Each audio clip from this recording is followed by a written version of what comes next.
Okay, I'm going to start my daily meditation on the issue of, well, I have two issues. I'm gonna basically keep to mental health today. The first issue will be why people fight in the holidays. I know that's a big topic, and it may be something that becomes trivial, and we sort of minimize the meaning. Over the holidays we heard of people stabbing family members and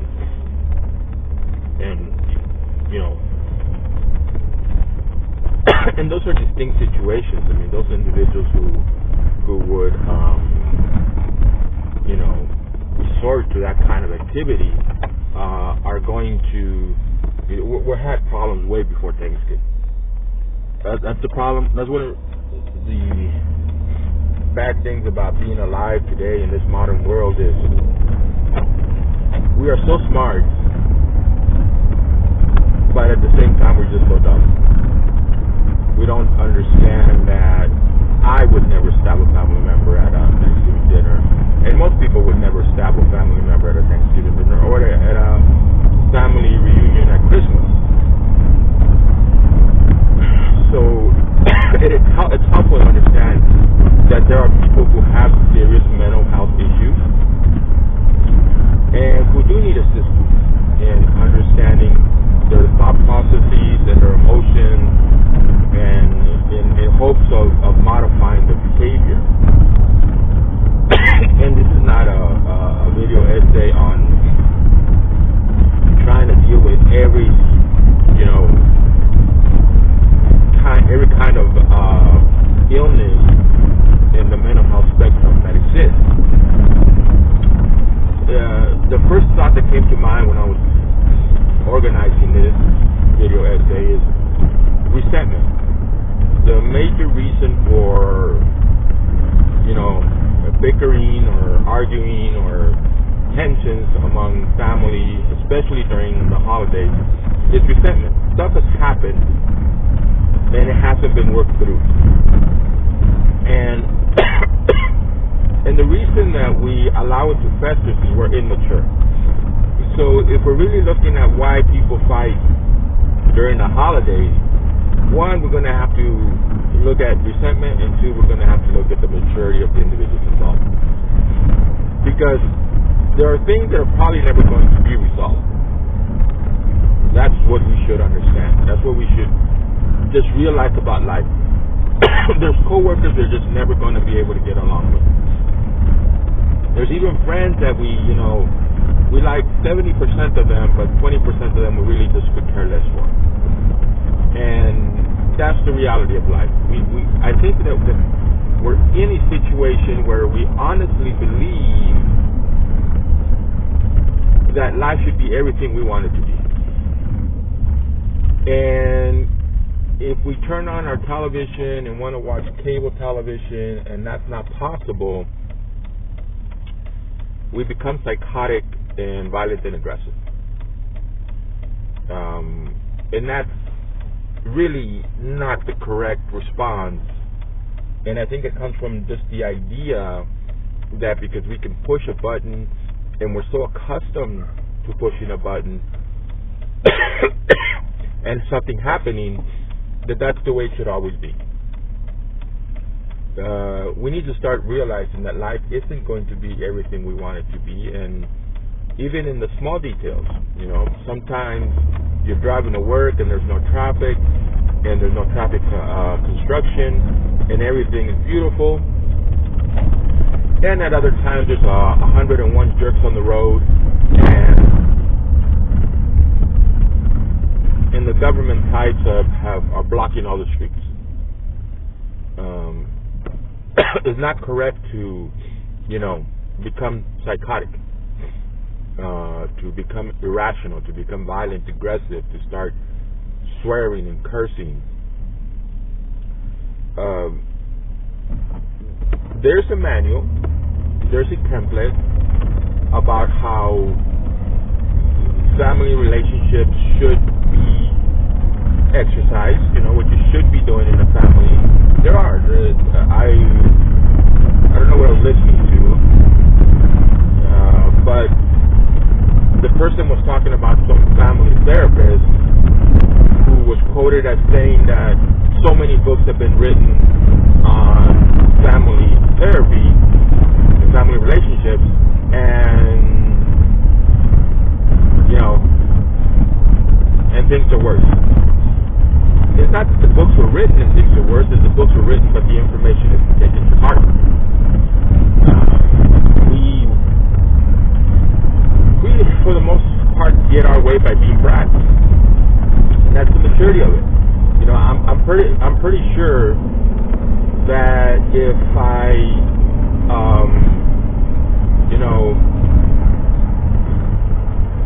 was able to speak to someone who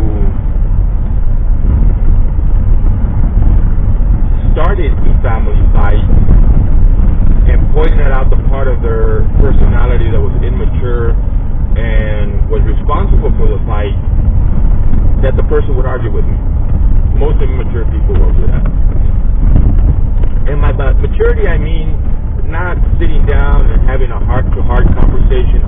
I believe in conversation, but I also know that when people want to be children, they'll be children. When 50-year-old men want to be children, they'll be children. And there's not much you can do about it. The maturity part I'm talking about is that understanding people are their own unique people, have their own personality details, and it's best not to pick a fight with them. And if you're a person who happens to believe that you're justified in having a grudge or a resentment, and who needs to put that family member or those family members in their place, you're wrong. First of all, it's not the productive way, it's not the healthy way to deal with a relationship. And second of all, it's not why you get together for Christmas. Christmas is not a cage fight. That's not why you've been invited to somebody's home. You've been invited to somebody's home to enjoy the holidays, to enjoy family, to enjoy company, humor, and we really, that's the problem is that you have two sides. And one side, the side that's being victimized, is getting attacked. You can probably convince not to engage in the fight, not to say anything that would lead to a fight. You can probably get the people who are being attacked to be mature and to focus on the reason that they're there, which is the holidays. But the people who are attacking, the people who start the fight, you're probably not going to be able to convince that they shouldn't be starting fights. But you do need maturity on both levels. Now, if you can get down to a point in time where you can sit down and work out the emotions related to whatever issues you believe you have, that would be encouraging, it would be a good thing to try to do, but no one's going to win. And in a fight, the way human nature is, people want to win. And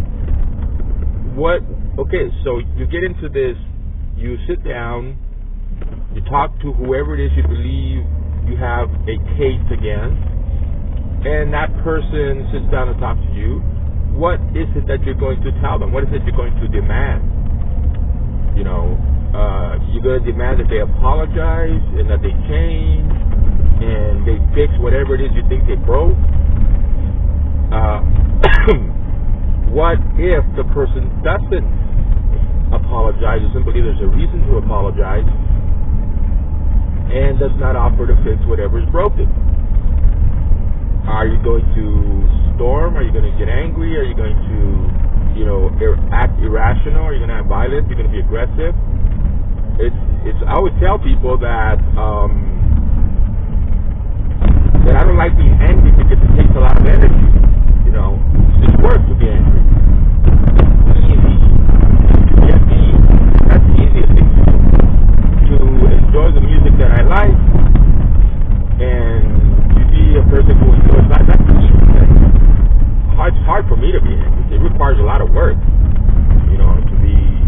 walking around looking at people like you jump in my direction and I'll have to put you down. That's a lot of work, and it's unnecessary. Holding a grudge, and while you're holding a grudge, you can't be enjoying life. How can you have fun when you're holding a grudge? You know, it's one of those things that you just gotta think about. How much harm am I doing to myself by being angry, by being upset, by believing that somebody hurt me and did me wrong and not letting it go? You know, the person may have been wrong. That's within the realm of possibility. That somebody could have been, you know, unjust. That's true. But, you know, what you do with that is ultimately your thing.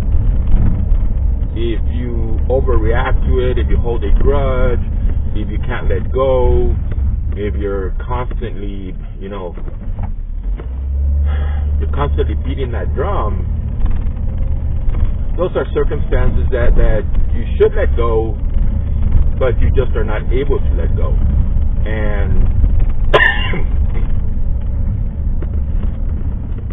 And that's what you got to think about.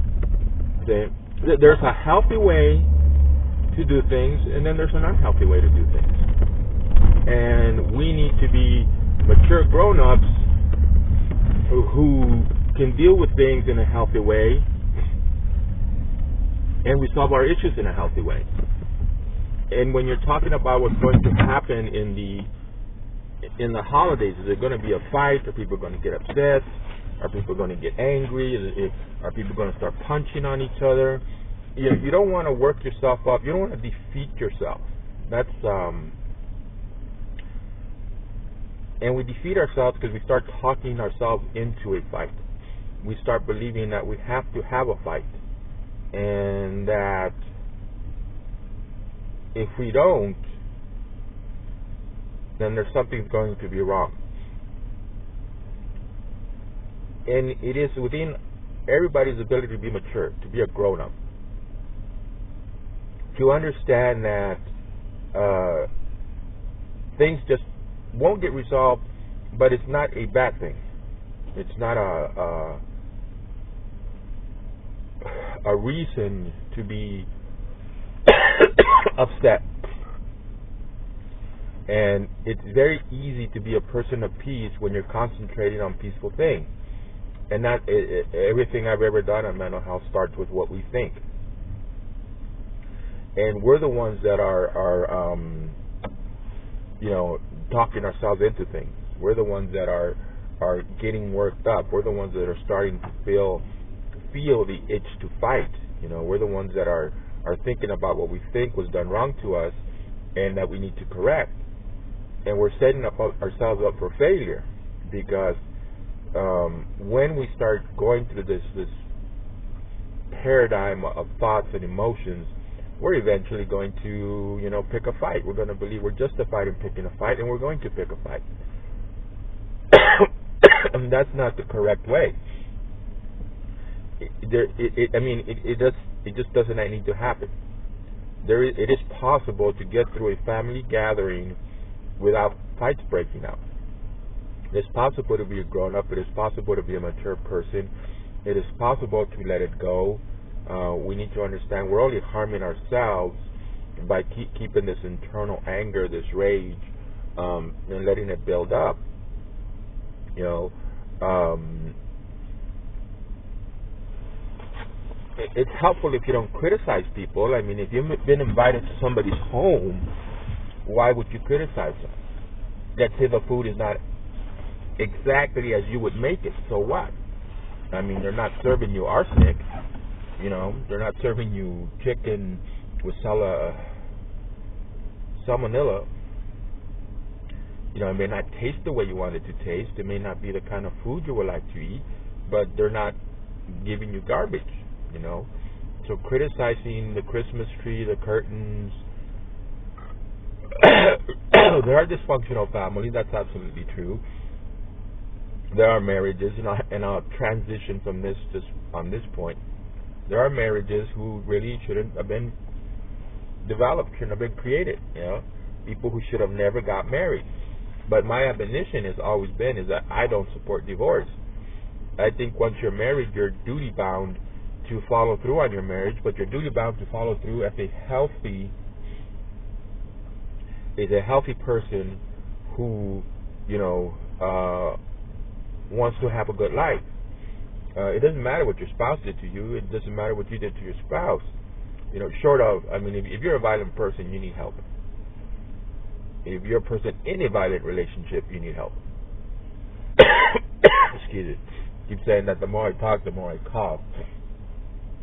But beginning at the beginning, before the marriage was there, and that's the second part of this meditation on mental health. Before the marriage was there. Unfortunately, too many people get married when they shouldn't have got married. It begins with feeling lonely. If you're single, you start to feel lonely, and you start to feel lonely so much that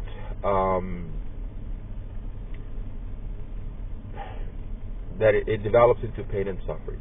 Everybody goes through the simple paradigm. When we're alone, we go through the paradigm of starting to feel pain and suffering, the loneliness, the depression, the sadness. It starts to get to us. And it gets to us so much that we have to do something about it. First coffee, now I'm going to sneeze. Great. Oh, man. What a day. That's okay. The reason I continue to do the video anyways is because it's like something is trying to stop me from doing these videos. Buenas noches. Buenas noches. So, where was I? I was interrupted, so I'm going to have to cut these things in two. And when I cut them in two, I never know what part I put first or what part I put second. It's okay. So the point that I was making was that we're lonely people. We start experiencing sadness because it turns into pain and suffering. And that motivates us to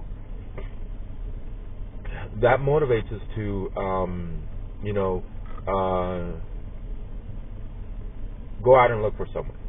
And we don't go out actively looking for someone. We just go out in hopes that we'll meet somebody, and by meeting somebody and having someone in our lives, that will end the pain and suffering, the loneliness, the sadness, the depression, and everything else that comes with it. That's the hope. And I'm not going to say everybody, but enough people function this way. People who are healthy and know how to have healthy marriages. And we shouldn't be under the assumption that there are no healthy marriages. There are many healthy marriages. And the people who have healthy marriages know who they are, and they knew what kind of a person they wanted to be in a relationship with before they started, looking around to see who would be a good spouse. And unfortunately, we in our society do not teach positive psychology. We don't teach about being a healthy person, about having fun, about simple, healthy pleasures of life, about believing in ourselves, having hope, because we have the necessary personal skills to deal with what we have to deal with in life. We can think, organize, plan, and act. Excuse me. And that's important. That is important for us to keep in mind. And when we're a person who doesn't have that much self-esteem or that much personal confidence, we can grow confidence. If you're a shy man that's scared of dealing with women, there's no need to be scared of women. You may find that as an interesting point, but the reality is that there's just no need to be afraid of women. I don't think I'm getting sick. So, if you're not a person who naturally can talk to women, see, we defeat ourselves with fear. And if we're, thinking the negative and thinking that we're going to fail, that we're going to be rejected, we're most likely not going to, pursue a relationship with someone. Now, even in the modern society, even in today's world, the general rule is still that the woman waits to be asked by the man. Now, granted that there's been a change in societal rules, and through being close to a person, that closeness leads to attraction, flirting, and eventually to something that is called a romantic relationship. And I use that language because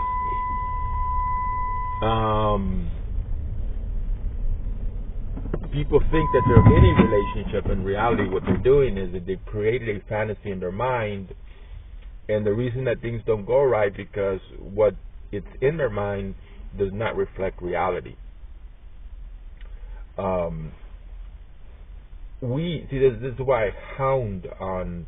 This is what I keep doing. Well, I'm not going to write anymore. At least I don't perceive myself writing, but I will do video. It's easy to sit in my taxi and talk about these issues, even though there's no, it's nothing but a dark screen. I guess I could change the. Let me see here. I didn't put the headphones on. I'm gonna try. Well, I'm not gonna try to do it. I can change the camera to where it can capture. And I'm sure I'm gonna have to do something else, and I don't want to do something else. Okay, I'm gonna have to use the back camera to. So let me try that. Let me see what happens. Okay, so I was correct that we do not have a back camera, so that's okay. So, video 3, and I was right at the point of what is it that a person needs to be before they engage themselves in a relationship. A healthy person, to me, you got to be very careful defining terms. Absence of pain is not happiness. The pleasure that comes from music that you like, and literature that you like, and friends that you like, and family members that you like, and recreation, and running, and mountain climbing, bicycle events, activities that lead to pleasure. Those are events of happiness, and that needs to be understood. That happiness comes from activity, from what we do. I'm convinced that a lot of modern day, depression is due to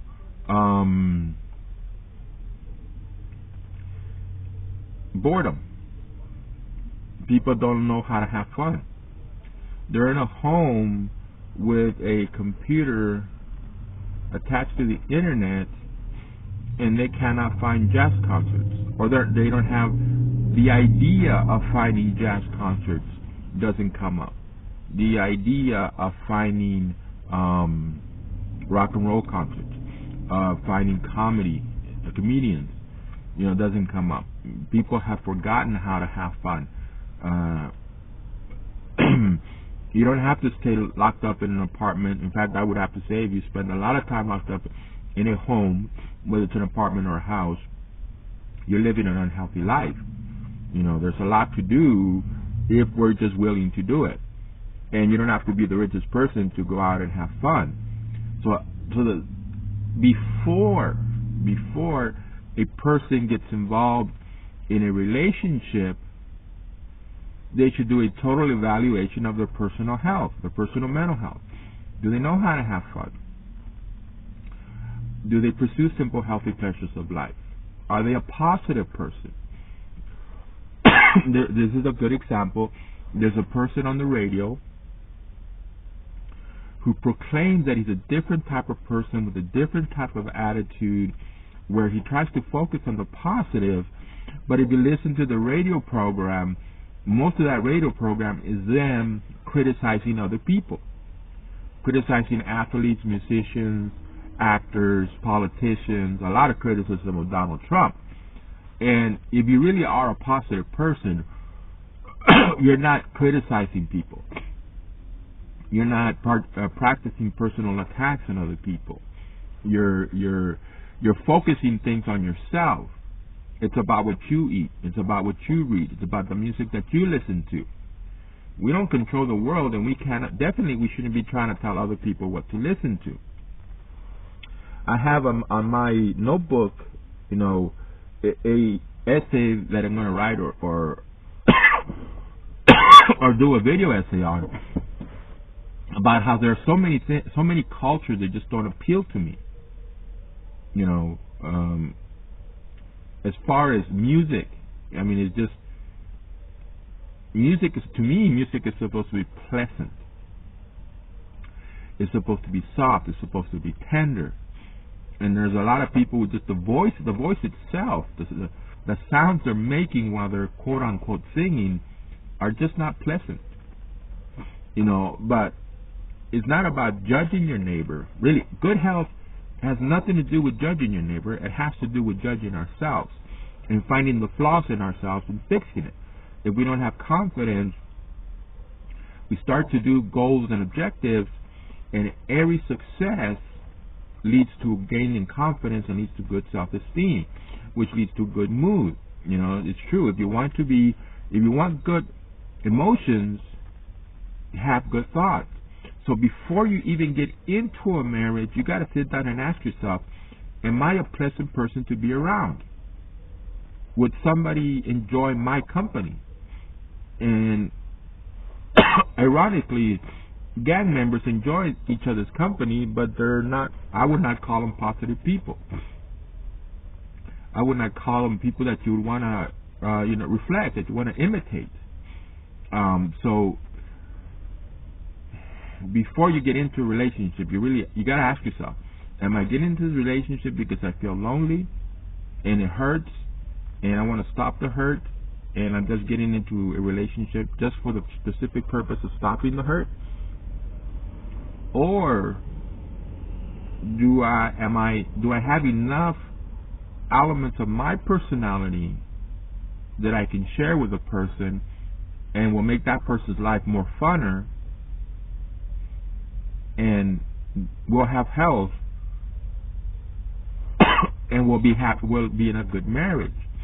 We was talking about maturity on the one about people fighting over the holidays, which has to do with resentment, has to do with grudges, has to do with people feeling self-conscious. I could speak about self-conscious, I didn't include that, but you feel judged, and because people have judged you, and you start to get defensive. And we do have to sort of understand that we're never going to please everybody, so we shouldn't feel self-conscious. In marriages between husbands and wives, there is a certain degree of feeling self-conscious, like the marriage partner is judging, and and that leads to a lot of turmoil, especially if it's real. A lot of marriages also have that little detail where there is no reason to believe there's a problem, but the person is manifesting that problem in their own head. They're trying to scare themselves. Their manager, their supervisor is fear. And again, this is not an admonition, this is not a judgment.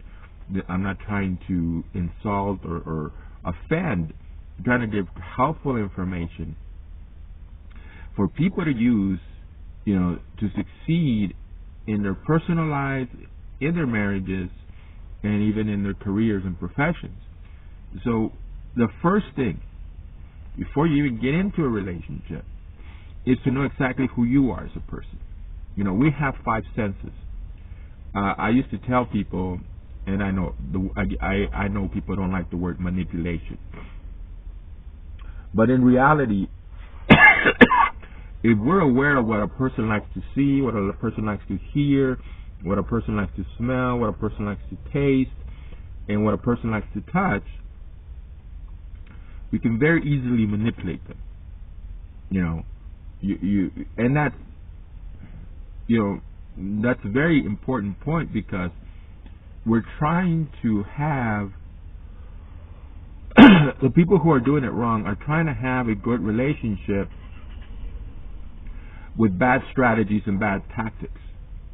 Arguing is not a good strategy, it's not a good tactic. You know, being rude and offensive is not a good strategy, it's not a good tactic. Negatively criticizing your partner in public is not a good tactic. The cold shoulder and refusing to talk is not a good tactic. You know, yelling, verbal arguments are not good tactics. So you say the goal is to have a happy relationship, but what you're practicing in reality is not conducive to having a good relationship. And everything begins with us. Everything begins with me. If I was in a relationship with a woman, I would have to be a happy person. I would have to be a person who knows how to have fun. I would have to be a healthy person who knows how to deal with the challenges that present themselves, that life presents. And if I'm that kind of a person, then I'm in a relationship with a woman, and I can offer suggestions on meals, I can offer suggestions on movies, I can offer suggestions on music. If she wants to go to visit her family, and we all know that women like to hang out with their family, then you go. And you're a pleasant person, not because you think that her family members are the greatest humans on the planet, is because you understand that makes her happy. That's one of her simple, healthy pleasures of life, which is to enjoy the company of her family members. Now, if her family members are nothing but drug dealers who spend their time talking about how they're going to hurt other people, well, of course that's not healthy. Of course that's not a place that you want to be in. So, as a person, before you get into the relationship, you really have to focus on yourself and realize that you want to be a healthy person. You want to be a person who has fun. You want to be a person of hope. You want to be a person of simple, healthy pleasures in life. You want to be a person of relaxation therapy. You want to be a person of emotional management. You want to be a person of cognitive restructuring, changing your thoughts from negative thoughts to positive thoughts, looking for what's good in life, putting your best foot forward. Like I was talking to, actually I've spoken to two people who are of the general experience that life is just a bad thing. Work is just a bad thing. And I was telling a person yesterday that what you need to do is understand the positive elements of your employment. To look at what's good. And as soon as I say what's good, the person says, yeah, I need to look at what's good and what's bad. No, you need to look at what's good. If we obsess on the bad, we're not going to feel good, and we're going to do bad things, like quit, and then not have a paycheck. And then what do we do? I know people who claim to be too traumatized to be able to work. Life has not been fair to me, and I think I have my own traumas, but I come out, and I am a responsible person. Part of being healthy is responsible. So, I think I've nailed the point on why it's so important that as individuals, we're healthy individuals. We're people with healthy lives, with healthy diets, with healthy sleep patterns, who know how to find fun things in life and entertain ourselves with what's fun in life. And when we confront challenges, when things like loneliness are occurring, we start to practice emotional management. We start to ask ourselves, is this emotion a right emotion? Is it justified? Is there a reason for this emotion? Or is it something that I am manifesting in my own mind, that I am creating? The majority of our fears, we create in our mind. And fear leads to pain. And pain, it's uncontrollable. We start to do strange and peculiar things to mask the pain. But if we can say, okay, I am feeling lonely, I'm feeling depression, I have pain and suffering because I would like to have a romantic partner, but is not working, we need to start asking ourselves, is it not working because we suffer from certain skills? And of course, the automatic question is yes. And then what are these skills that we don't have that we need, which we could get? That's the hope part, that we are capable of acquiring the skills we think we don't have. We're capable of getting confidence. We're capable of building our self-esteem. We're capable of setting plans and objectives and doing what is necessary to be able to engage in relationships. Okay? If you're not a complete person, if you don't know what you like to see, what you like to hear, what you like to smell, what you like to taste, what you like to feel, if you're not that person, one, you're not going to be enjoying your life, and two, you're not going to be contributing enjoyable elements to a romantic relationship, to another person's life. So, first is us. Say, and you want two people.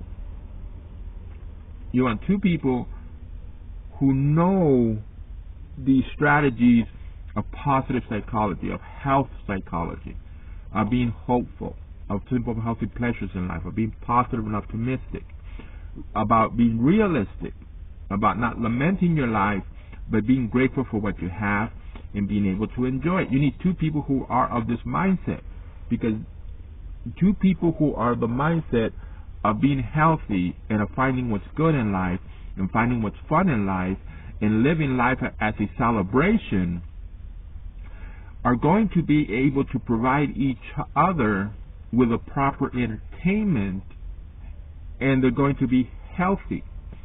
Fights are not healthy, whether they're physical fights or whether they're verbal fights. Feeling self-conscious is not healthy. Jealousy is not healthy.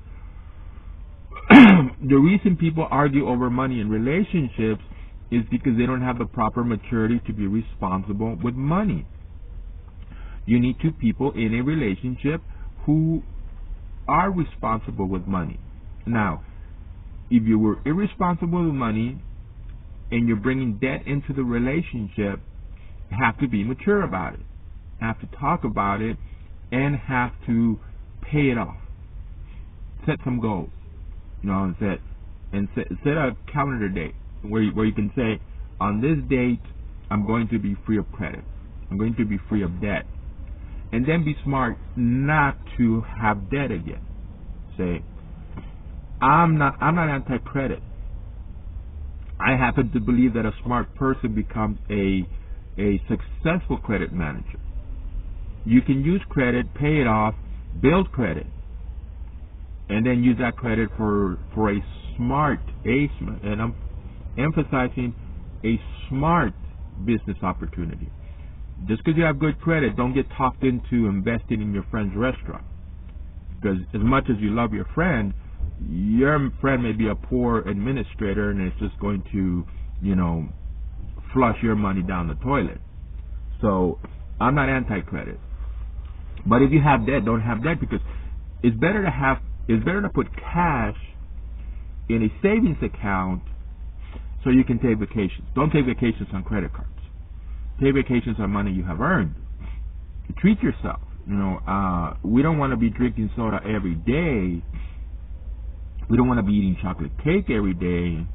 We don't even want to be eating 10 pounds of barbecued beef ribs every day. We want to have these elements of our, of our enjoyment paradigm, so we treat ourselves. We tell ourselves, okay, if I can get past my weirdness, let's say a man, and not make my wife feel, not make her be on edge, and help her have a peaceful home environment, and be part of that peaceful home environment, and be part of that enjoyment. Instead of letting those little voices in our head that tells us to be negative and critical, to be slobbish, You know, if we can put the clothes in the hamper and pick up our magazines and papers and help our wife with the brooming and mopping. And if it's reversed, you know, the woman helping the man, you know, one person should be the one keeping the home. Okay? And if I can be mature enough to let my spouse enjoy the music they like, and I can be mature enough to let them enjoy whatever television entertainment or whatever, you know, they enjoy, as long as it's not, you know, an outlet outside the marriage. If a person is going with friends because they don't want to be in the marriage, that's bad. I'm just talking about being a nice person, a pleasant person to be around with, you know, who brings fun, joy, peace, love to the relationship.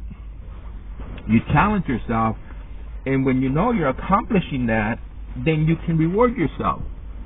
You know, on ice cream, you say, well, I'm going to get through my work day, through my work week, and I'm not going to be all about work. I'm going to recognize my spouse needs attention.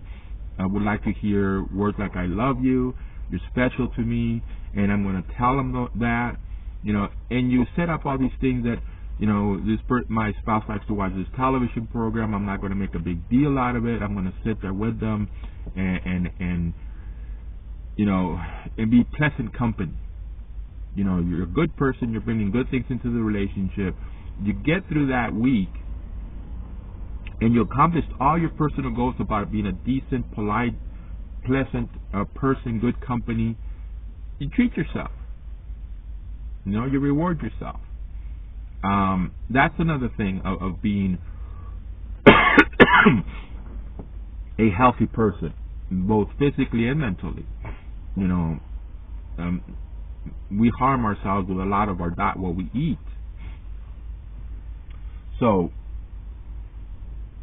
in marriage, in romantic relationships, it is important that the person first evaluate themselves and make themselves into a healthy person. And I say make themselves because the majority of people don't know. I mean, they may have heard the language, but you have to make it a practice. Every day you have to dedicate yourself to what's good in life. Every day you have to look inward to find what is decent and good, and for your entertainment to be about what you like. Your entertainment shouldn't be you sitting there ridiculing and criticizing your neighbor. That's unhealthy. Your neighbor may have problems. The only problems you need to worry about your neighbor is if your neighbor wants to come harm you. And I have said many times, I'm very big on security. I'm very big on guns and rifles and pepper spray and stun guns and being smart. You know,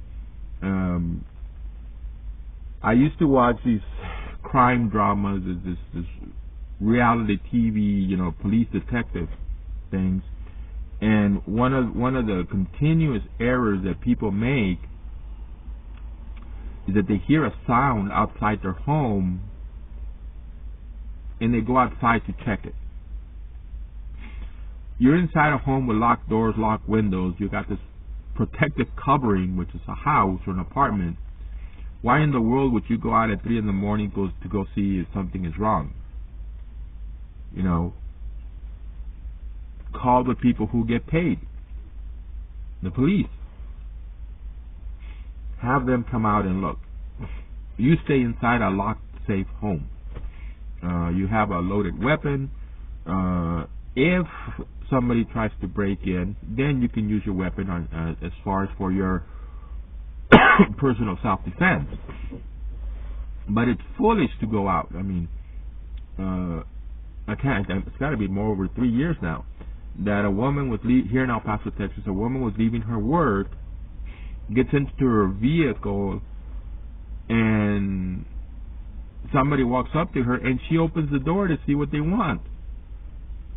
Granted, you might be a good person who may want to help people, but you stay in a locked car and you roll down the window a little bit and you ask the person how it is you can help them, if you're that type of person.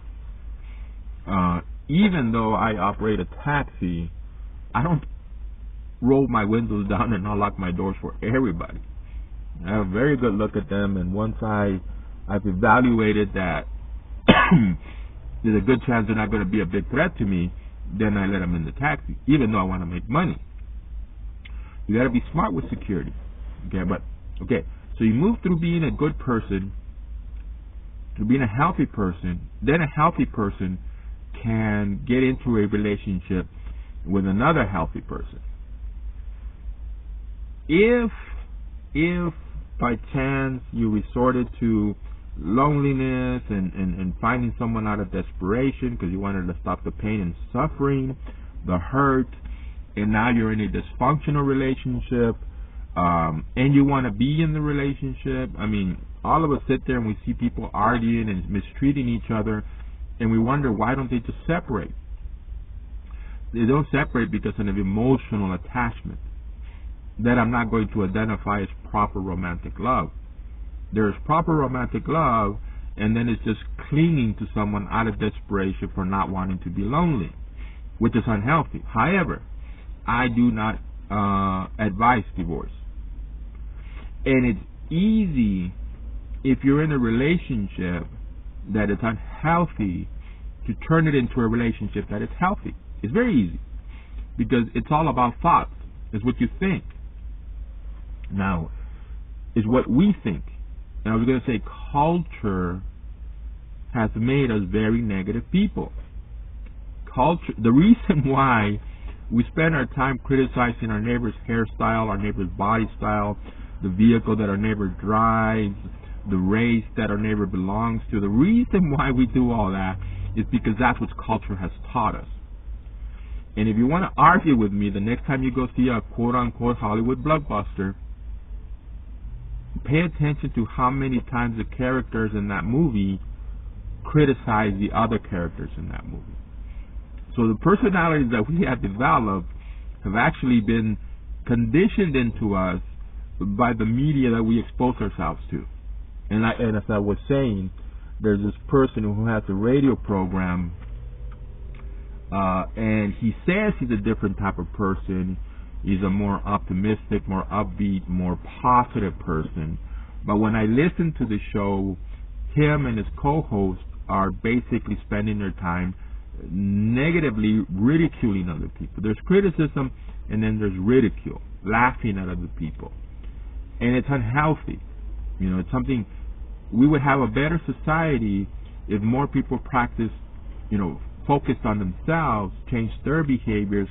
You can change your emotions. You can change how you feel by the way you think. And if you want better emotions, then we have to have better thoughts. If we want better emotions, we have to have better thoughts. So you're in a relationship and it's not going as you would like it to go. It's a good idea to start thinking, okay, is this because I'm doing it to myself? Is this because I'm overwhelmed with negative thoughts and my focus is negativity? It starts with the person. See? You're not going to change. Your emphasis shouldn't be to try to change your spouse. Your emphasis is to try to change yourself. You can make yourself feel good. You can go through the whole thing of relaxation therapy. If there's overwhelming emotions, you need relaxation therapy. You manage overwhelming emotions by evaluating the emotion and seeing if the emotion is justified. A justified emotion you work through. You put it in its place. Okay? And an unjustified emotion, you realize you're manifesting it with your thoughts, and the only basis of it is what you're doing to yourself. So you need to stop thinking negatively, which is leading to that emotion. And then it's cognitive restructuring, and the cognitive restructuring is moving from a negative mindset to a positive mindset, changing your thoughts from bad thoughts to good thoughts, thoughts about being positive, being hopeful, being optimistic, having confidence in your personal skills to evaluate information, to think, organize, plan, and act. You have to act. You just can't let time go by wanting to be a nurse you have to take the steps towards beginning the program that eventually will lead to you having a degree, a nursing degree, or whatever it is your passion is. And you shouldn't feel bad because you want to be a nurse. Okay, I finally was smart enough to figure out how to change the camera on the tablet that I do this video essay on to where the person would actually have something to see. I knew this tablet had two cameras. So right now you're just seeing what I see as I'm looking at my taxis, the corner of 6th Street and El Paso. Not much going on. I'm going to finish this up. Today is mental health meditation. That's my meditation of today. Specifically related to, families fighting over the holidays. And then I worked it into marriage because, I get thoughts and I hear things and it's sad how we, even to this day, with all the information that we have, we're under the assumption that there's just nothing that we can do. That what we feel is just what we feel, and we just have to get used to it. And that's that's incorrect. We can feel better. We can stop the pain and suffering, the hurt. We can work through our depression. We can work through our anxiety.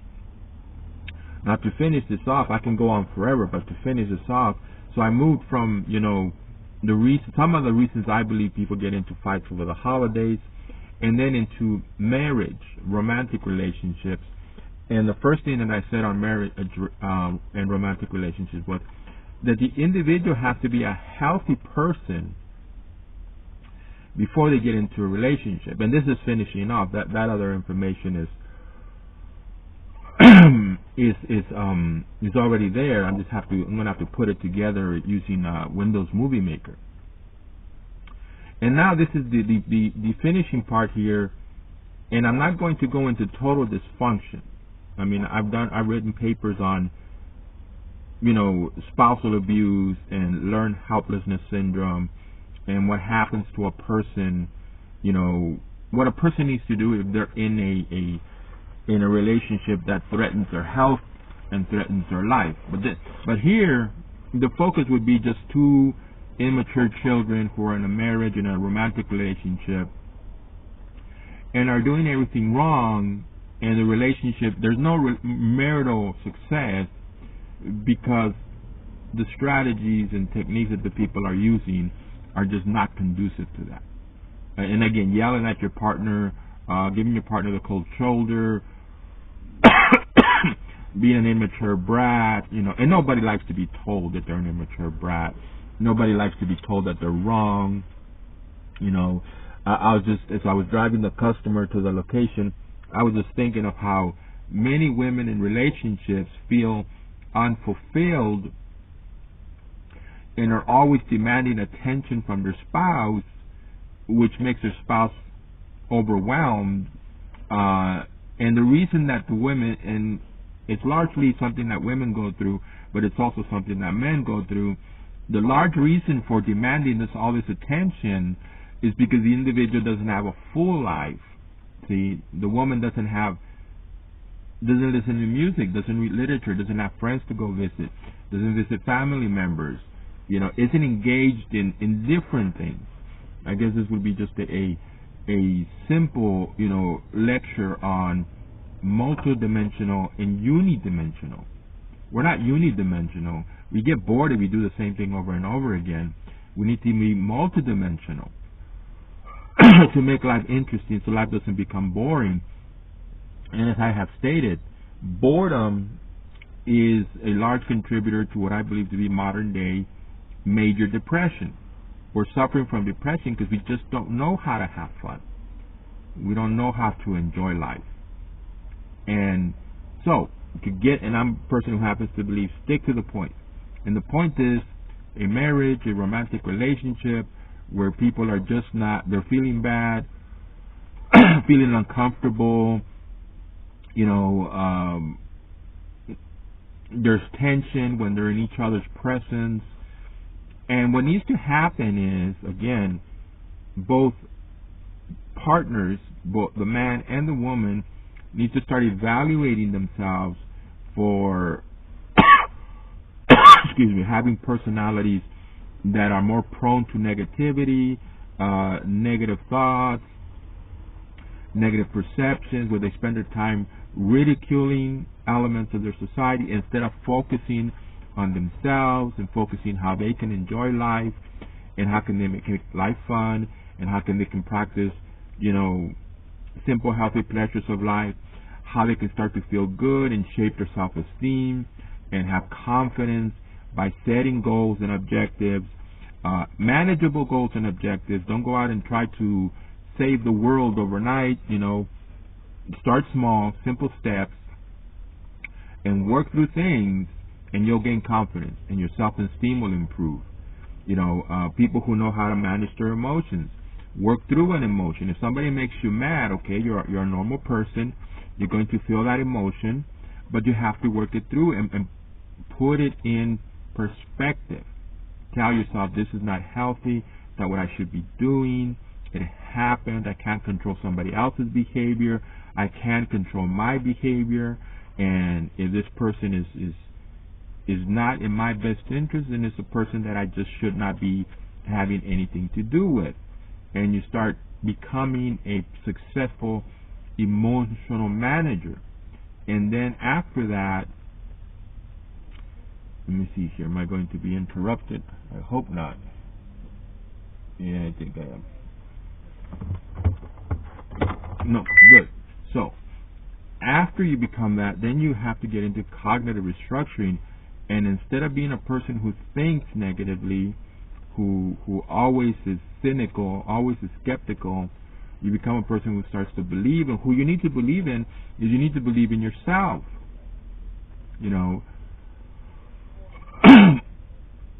It'd be great if the world was the way we want the world to be. But it's important to understand that the world is what the world is. See? So we focus on ourselves. And once we become pleasant people, healthy people, people of positive entertainment, who pursue what's good in life, who know how to manage our emotions, who know how to practice relaxation therapy, we're a people who are pleasant people. The tension is reduced in the relationship. There always needs to be honest communication, but immature children cannot engage in honest communication. See, that's growth and maturity. We need to understand that before we can bring our concerns to our spouse, we need to be people of health. We cannot lecture our spouse about living in a healthy manner if we are not healthy people. Okay?